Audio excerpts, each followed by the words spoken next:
ஒரு நபர் இந்த சத்தத்தை வருத்தத்தோட கேட்டுக்கொண்டிருக்கலாம். என்னுடைய அண்ணன் என்ன மதிக்கலையே, என்னுடைய தங்கச்சி என்ன மதிக்கலையே, எங்க அம்மா அப்பா என்ன மதிக்கலையே, என் கூட பிறந்தவங்களுக்கே நான் ரொம்ப விகற்பமா தெரிஞ்சிட்டேனே, என் கூட பிறந்தவங்க ஒரு நல்ல நிகழ்ச்சிக்கு என்ன கூப்பிடுறதே இல்லை, கூட பிறந்தவங்க என்ன ரொம்ப அவாய்ட் பண்றாங்க, என் பிள்ளைகளை அவாய்ட் பண்றாங்க, என் சொந்தங்களுக்கு முன்னாடி நான் ரொம்ப அந்நியனாய் நான் தெரிகிறேன், தவறானவனாய் தெரிகிறேன். ஆனா ஆண்டவர் இன்றைக்கு இந்த மாதத்துல ஆணித்தரமா வாக்கு கொடுக்கிறார்.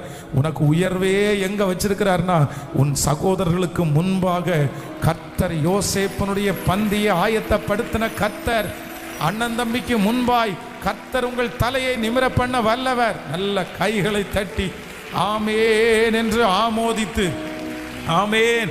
உன் சகோதரன் உன்னை பார்த்து பிரமிக்க போகிறார்கள், நீங்கள் அவர்களுக்கு உதவியாய் மாற போகிறீர்கள், கர்த்தர் அவர்களுக்கு உங்களை உதவியாய் வைக்க போகிறார். ஹல்லேலூயா. அந்நிய கண்கள் அல்ல, உங்கள் கண்கள் அதை பார்க்க போகிறது.